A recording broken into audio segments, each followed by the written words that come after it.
Welcome to Realty Talk, the show that brings together the country's most authoritative and respected property experts. Follow us on all the socials and subscribe for updates and exclusive offers. Realty Talk is powered by realty.com.au, connecting buyers, sellers and agents differently. Greetings and welcome to Realty Talk, your trusted voice in property, which is now proudly a part of the new and expanded Property Hub, your home for property investment insights, inspiration and stories from Australia's top property experts, investors, leaders and analysts, which is all done in collaboration with Apiro Marketing and DM Media, Australia's largest independent podcast network. I'm Bushy Martin from Know How Property Finance, and as interest rates continue to rise, property players are being forced to think and act differently. So this week's guests give you some great options.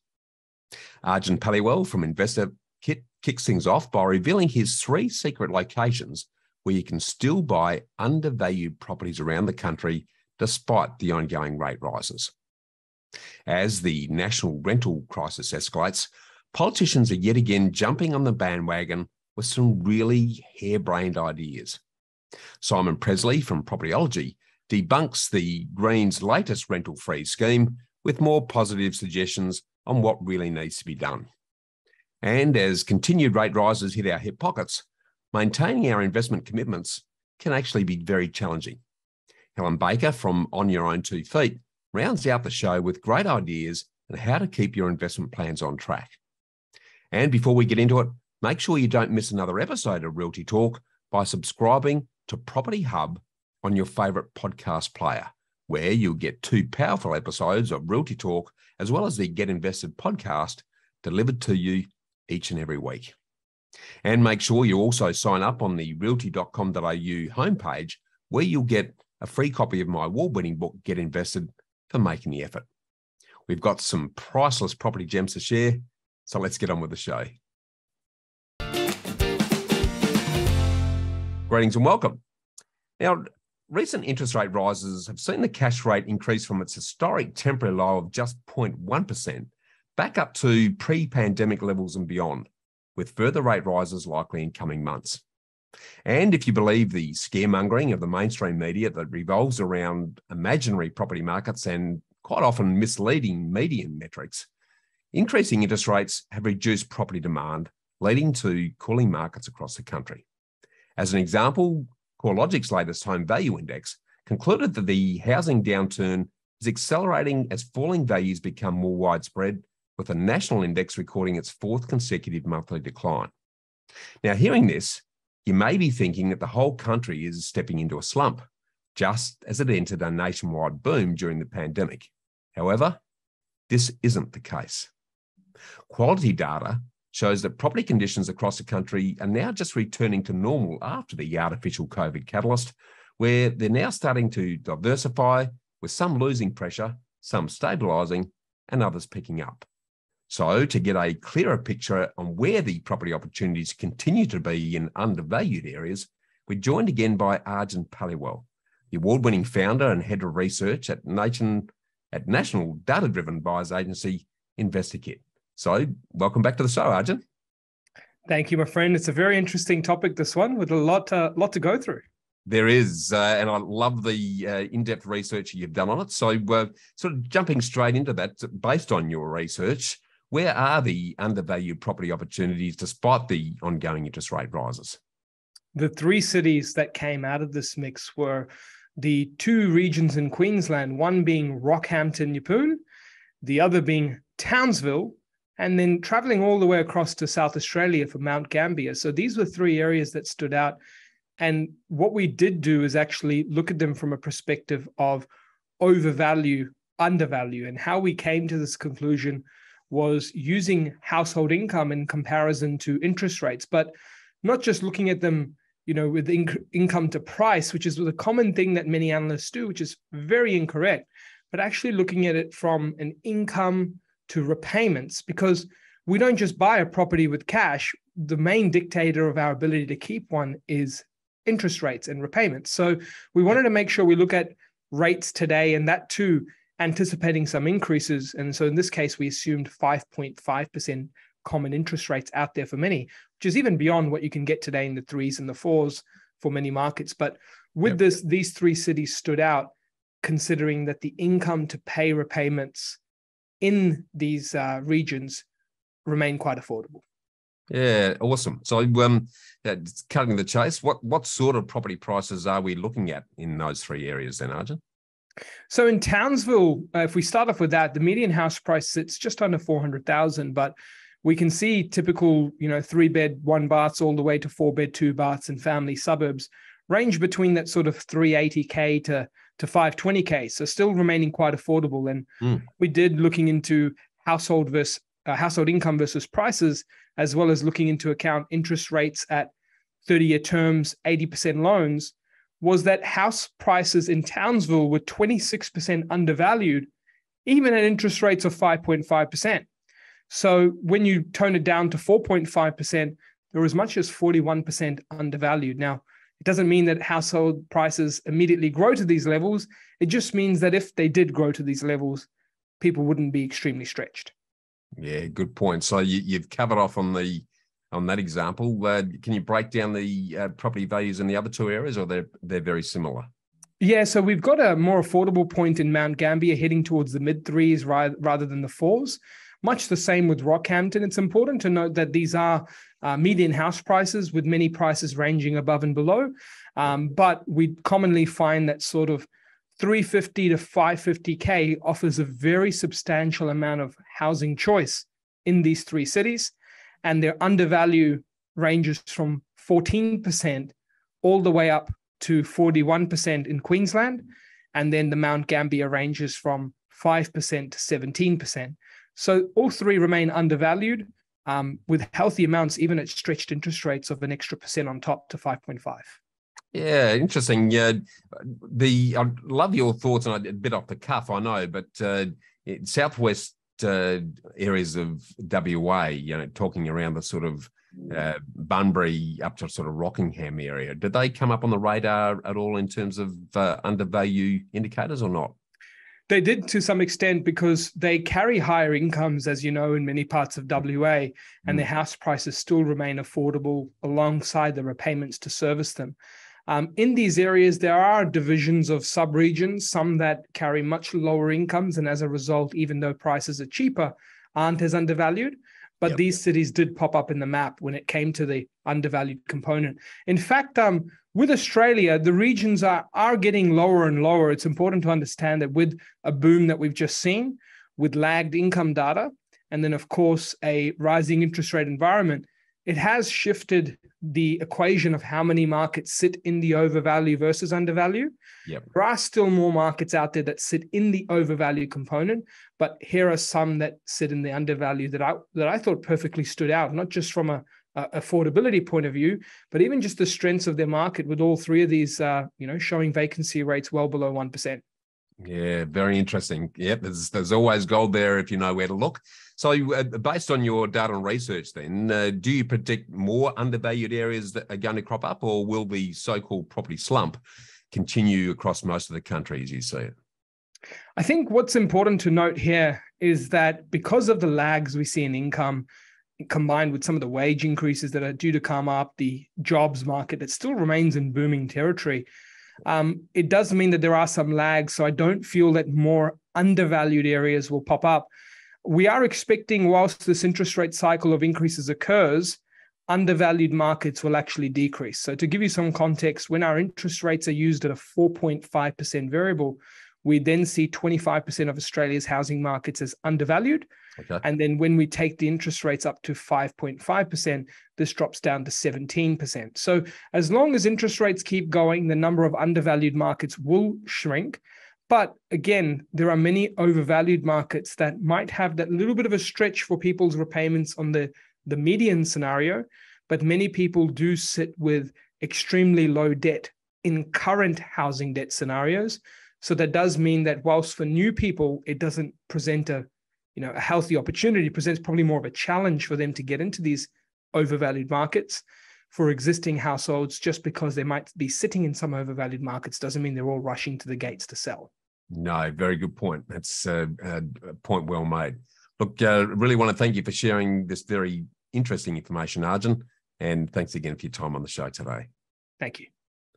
Thanks, Arjun. Well, as you can see, as long as Australians need a roof over their head, there's always opportunity in property, because it's never a matter of when to buy property, but it's always a matter of where and what to buy. And if you want to better arm yourself with data to help you find these opportunities, reach out to Arjun and his team at investorkit.com.au. You're watching Realty Talk, your go-to place for all things property. Property deductions can save you thousands of dollars each year. To make sure you maximise deductions, you need to work with the most experienced quantity surveyor in the country. BMT Tax Depreciation is the leading specialist in the industry. They've completed over 700,000 tax deduction schedules for residential investment and commercial properties Australia-wide. BMT guarantee to find double your fee in the first full financial year deductions. Call BMT on 1300 728 726 today for an obligation-free quote.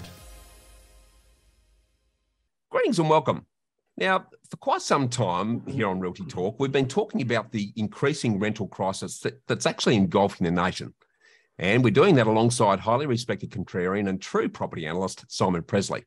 And as recent evidence of this growing rental squeeze emerges, over the last 12 months, rents have actually soared 9.1% across most of our capitals and nearly 11% in regional areas, according to recent CoreLogic data. Now, unfortunately, it's not until situations get serious that politicians start jumping on the bandwagon to come up with ill-informed, knee-jerk and half-baked schemes. And that's exactly what's just happened with the Greens now calling for a nationwide 2-year rent freeze. So to dive into this complex rental crisis situation, we're joined by Realty Talk favourite Simon Pressley, who's the head of research at national buyers agency Propertyology. So welcome back to the show, Simon. G'day, Bushy. Thank you for having us back.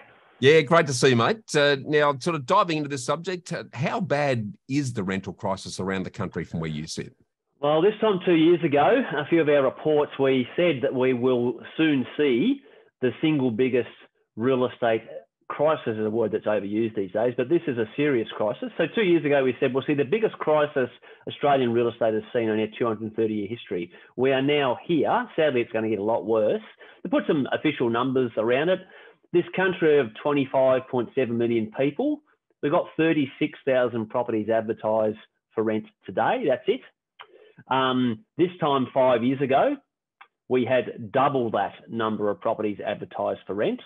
So we've got half of what we had 5 years ago, but we've got an extra 1.2 million people living in this country now, Bushy. So those who feel it the most are someone looking to acquire rental accommodation, or someone who already has rental accommodation, but the landlord has sold. So if you're a tenant on the move, you really have bugger all choices. And sadly, this is not reported in numbers, but right throughout Australia, you have good tenants with good rental histories, stable incomes. They are sleeping in cars. They are sleeping in caravans. They are sleeping in someone's garage. That's how bad it is. So we've got a country with 400 individual townships. Yep. Roughly half of those have left less than 10,000 people. So let's deal with the other, what we call cities or townships of substance. Yeah. Of Australia's 100 largest cities and towns, there are only 8 of those today that have a vacancy rate greater than 1.5%. Wow. 92 out of our 100 biggest cities have a vacancy rate of less than 1.5%. Now, some people might be hearing that number going, that sounds bad. What does that really look like? Imagine a smaller scale of this. We've got 100 properties that are rented within this community, right? 100 properties that are owned by investors, so they're available to the rental pool. Yep. A vacancy rate of 1.5% means 1.5 of those properties of those 100 are empty. People might be going, okay, so if we get 2 families move in, population growth, 2 families move in, someone's going to miss out. Yes, but even if we get no population growth, put ourselves in the life of a tenant. We've got a teenager who's just finished high school, wants to go to university. They want to move out of home. They want some independence, right? So they're looking for a property. No population growth, but there's increased rental demand. You've got another family, marriage separation, can't stand each other's guts, can't be under the one roof. We need another property, right? No population growth. We have tenants who say, I've already got a property, but we want something that's bigger. We want something that's close to town. So they're looking to move. You've got someone else who says, we want to get a dog. We want a backyard. So we're looking to move. So people move all the time to be able to, or want to move all the time, to be able to move. For every 100 properties that are in a rental pool, we need to have at least 3 of them that are empty to enable that movement.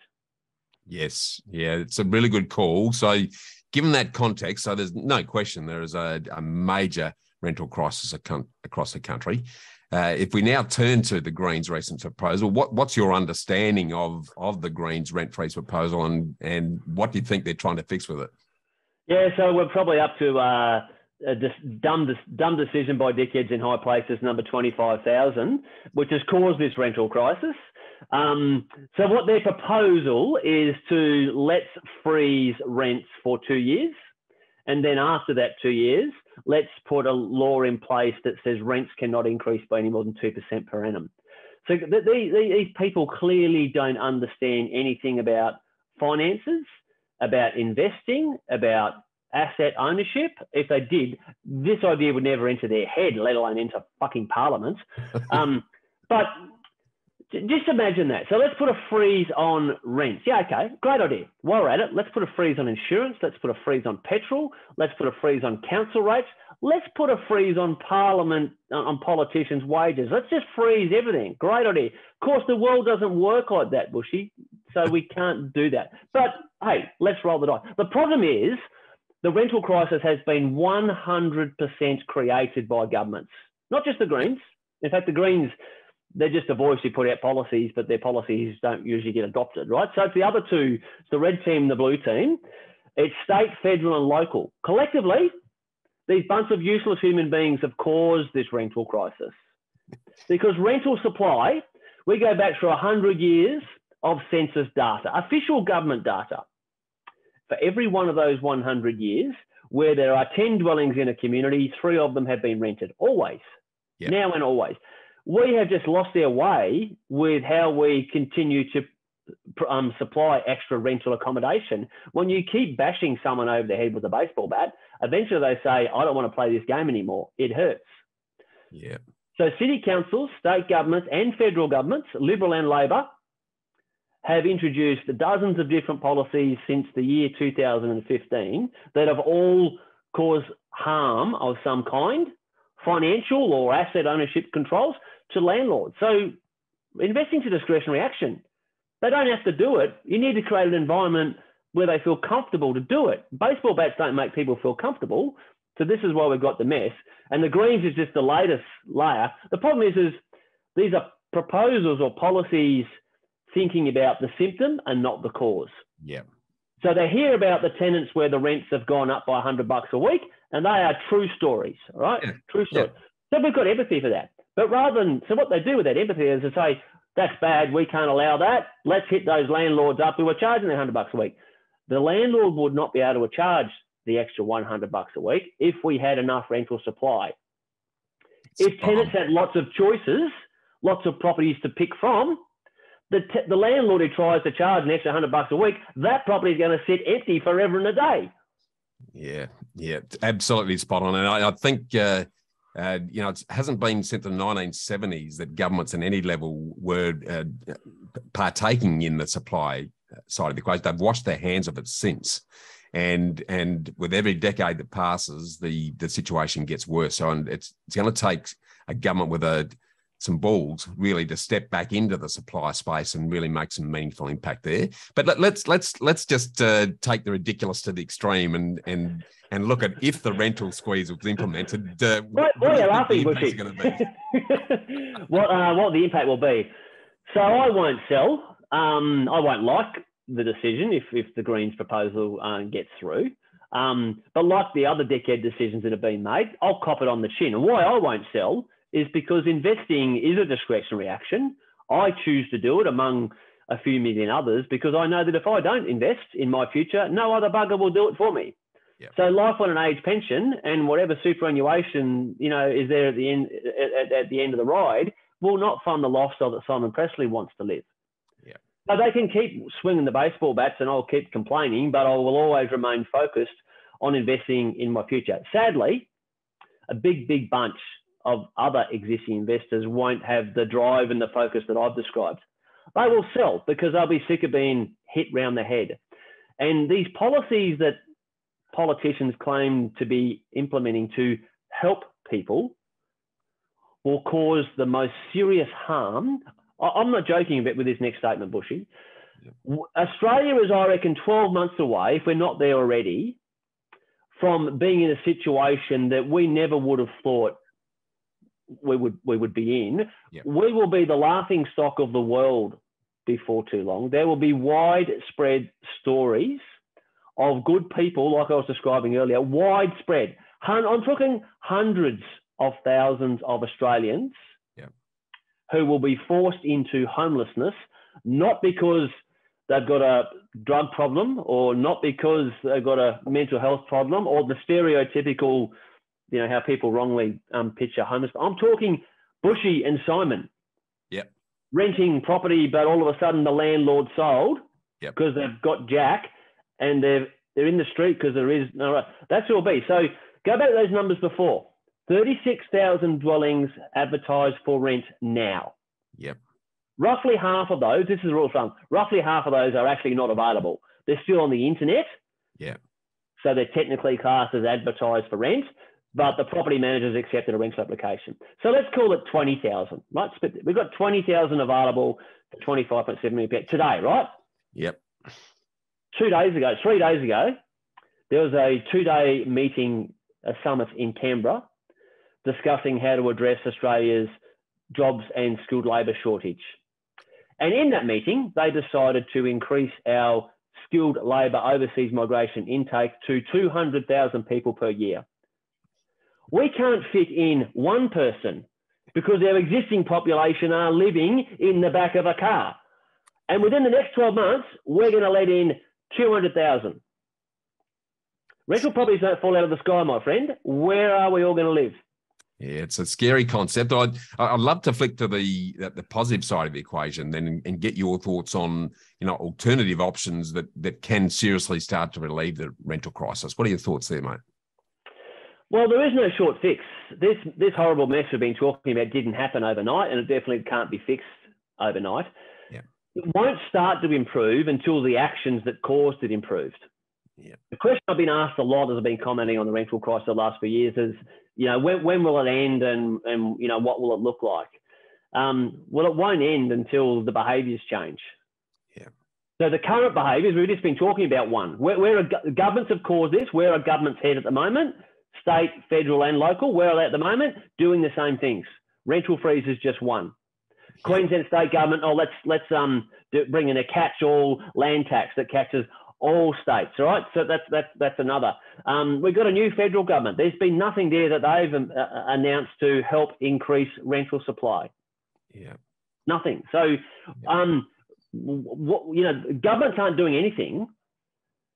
What is the solution? Well, there is no solution until the government policies change, mate. Yeah. There is no solution. And as you said, it's all about supply side. That's the issue. All the other stuff is just tinkering with the edges it's sort of doing something without actually doing anything. So very interesting situation. We'll get you back on to talk about this further because it's going to get worse before it gets better. There's no question about that. But I really want to thank you for sharing your wisdom on the subject today, Simon, and thanks again for your time on the show today. My pleasure. Thanks, Bushy. Thanks, mate. Well, there's no doubt that a burgeoning rental crisis is unfolding right across the country that's likely to produce actually quite fertile turf for cash flow focused investors. But like everything in the complex and dynamic world of property, simple, uneducated, knee-jerk fixes like the Greens rent freeze proposal aren't the answer. And if you want to get the real facts and real solutions from proven property performers who actually live, eat and breathe property, reach out to Simon and his team at propertyology.com.au. Keep watching Realty Talk, your go-to place for all things property. Successful property investment is a game of finance. Do you have the right team and the right game plan? Realty Talk is brought to you by Know How Property. More than mortgage brokers, Bushy Martin and his team of investment architects set you up with a sustainable strategy structured to lower your costs, tax, risk and stress while increasing your capacity for growth. Know-how has helped over 1,900 homeowners and investors secure more than $800 million in property wealth. So get set to live more, work less, and live your legacy. Want to know how to invest in your freedom? Visit knowhowproperty.com.au. Hi and welcome. Now, it doesn't matter where you turn to at the moment. It seems our ears and eyes are filled with the looming threat of interest rate rises and the debilitating impact that this is having on our home loan repayments and our money's remaining to spend or contribute to other things as costs continue to rise.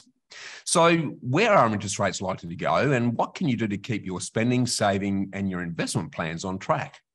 Well, to discuss this, we're joined by Helen Baker, the founder of well-known financial advisory On Your Own 2 Feet. And she's also author of 2 books of the same name, one on financial independence and the other focusing on divorce. So welcome to Realty Talk, Helen. Hi. Great to have you on. We had a great chat together some time back on the long-form Get Invested podcast. So looking forward to getting into this subject with you today. So to sort of kick that off, what's your read on how high rates are likely to rise over what period as you see it? Yeah, well, I actually forecast this incorrectly previously. I didn't think they would have gone as quickly and as hard as they have. So that was a bit of a shocker.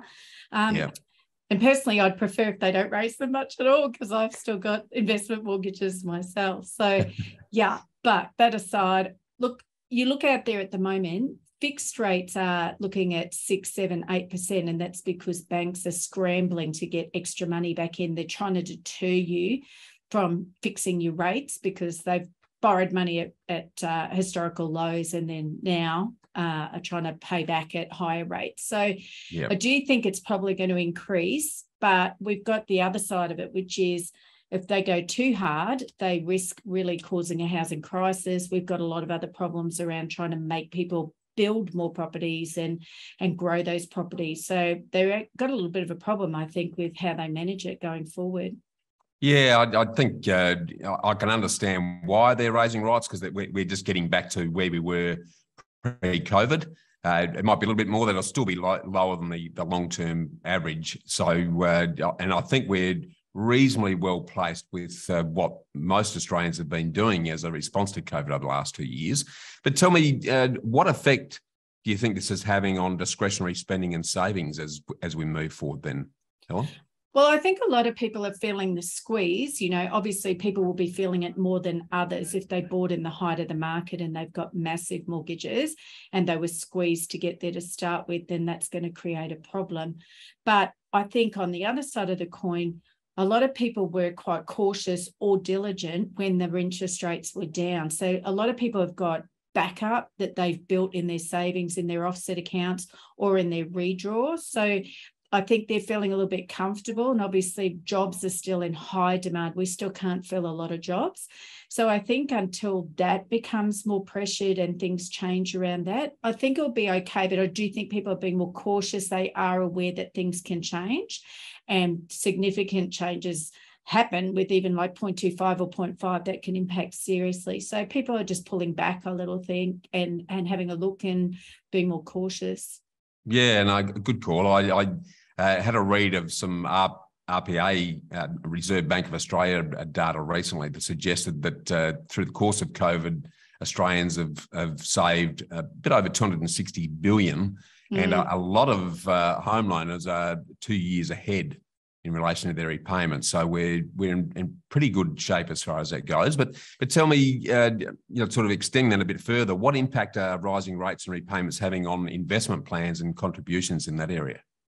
Yeah, so I think, again, if we tie this up with, the cost of borrowing versus where do we get our income from? So if it's property, the rental income that comes from that, people have seen significant increases in their rents because of this demand for property, particularly with floods and other things that have happened in people's world. So there's been probably an increase in income. Mind you, rents have been very low for a very long time. So, and costs have risen. So that's still a bit tight. From an investment into something like a managed fund or a share, you know, the dividends were paying maybe 3%, for example, and then you were paying perhaps less than that in terms of what your interest rate was. So those changes have happened. So now you've got a question, is it still appropriate for me to have this investment? Obviously, we don't want to see people crash what they've done with their investments. There's nothing much more painful than going through the heartache of having to sell something that you've already been diligent with. So I think people need to be wise and revisit what their plans are.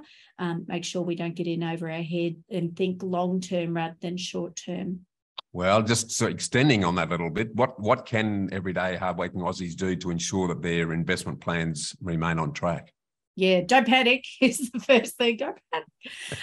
I think you've got to look at how you retain those investments, because things will move around. You know, again, back from the heights of the property market, some people feel if they had to sell right now, it would still be under what they initially paid. So if you didn't buy in the height, it's probably a different story. But I think, you know, we're looking at retaining investments for long term to provide us with income.